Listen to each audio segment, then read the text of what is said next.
She broke the news to me over dinner, an ordinary Thursday evening. Plates of lasagna sat cooling on the table, while the low hum of the refrigerator filled the gaps in our light-hearted conversation. There was no anger in her tone, no desperation, just a matter-of-fact delivery that sent chills down my spine.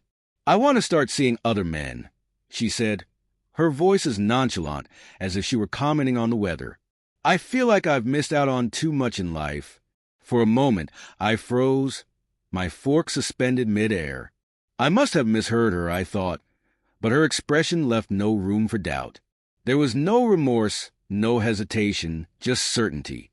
It hit me like a blow to the stomach, one that steals the air from your lungs and leaves you reeling. "Excuse me?" My voice came out cold, clipped.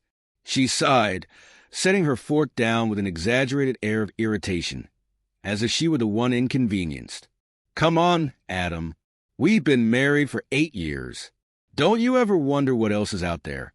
Who else is out there? I love you, but I need something more." My grip on the fork tightened.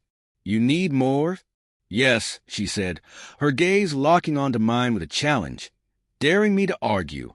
"I've been talking to someone," and just like that, the ugly truth unraveled. I'd ignored the late-night texts, the furtive smiles, and the sudden distance between us, dismissing them all as paranoia. But the lies I'd told myself to hold our marriage together crumbled in that moment. "Ooh."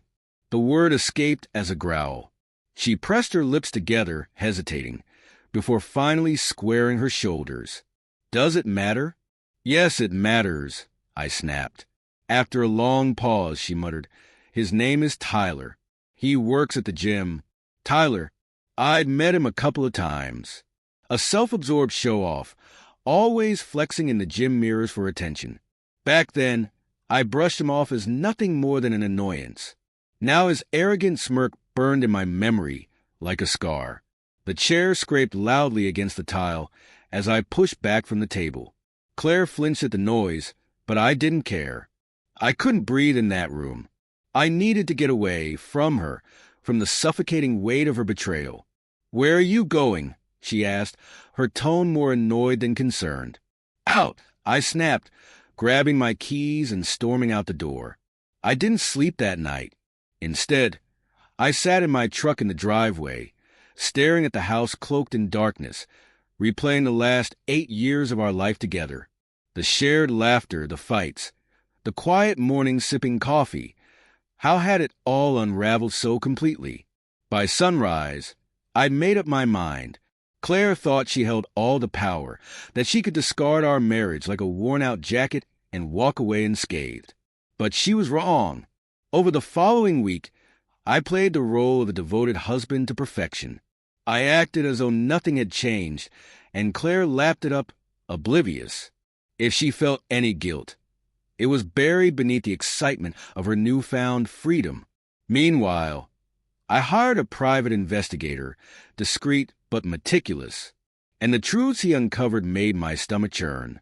It was far worse than I'd ever imagined. Late-night rendezvous, secret meetings in hotel rooms, stolen kisses in the dimly lit gym parking lot. They didn't even bother to be discreet. I had all the proof I needed. The first confrontation, however, wasn't going to be with Claire. Not yet. It had to be with Tyler. I waited until Friday evening, knowing he'd be closing the gym. Timing it perfectly, I arrived just as he was locking up. "Hey, man," he said, his trademark smug grin plastered across his face. "The gym's closed." "I'm not here to work out," I replied, my voice calm but firm. "I'm here to talk about Claire." His grin wavered, and for a fleeting second, I caught the faintest hint of fear in his eyes. I don't know what you're talking about." "Cut the act, Tyler," I snapped. "I know everything." He took a step back, his cocky demeanor crumbling under my glare. "Look, man, I didn't mean..." "Didn't mean what?" "To sleep with another man's wife." My voice rose, bouncing off the gym walls. "You think you're some kind of big shot, taking what isn't yours? You're nothing but a pathetic coward." He tried to stammer out a response, but I wasn't about to let him off the hook. I stepped closer, my height and anger towering over him. "Stay away from her. If I catch you near her again, you'll regret it." By the time I turned and walked out, he looked like a dog with its tail tucked between its legs. Good. Let him feel the weight of his actions. The next step was Claire. When she got home from her so-called girls' night, I was waiting in the living room. A thick folder sat on the coffee table, filled with damning evidence. "We need to talk," I said, my tone leaving no room for argument. She froze in the doorway, the cheerful expression on her face fading instantly. "What's this about?" "Sit down." Hesitantly, she did as I asked. I slid the folder toward her. "Open it." Her hands shook as she leafed through the pages. Photos, text messages, undeniable proof of her betrayal. Her face drained of color. "Adam, I can explain." "Don't." I cut her off, my voice sharp as a blade. "Don't insult me with excuses.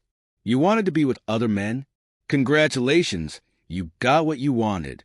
But now, everyone is going to know exactly the kind of woman you are."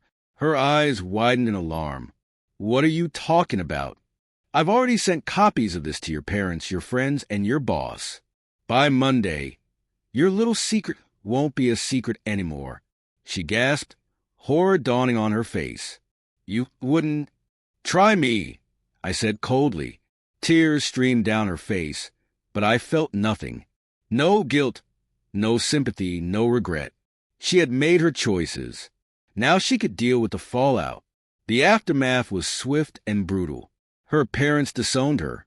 Her friends cut her off. Her boss fired her for violating the company's code of conduct.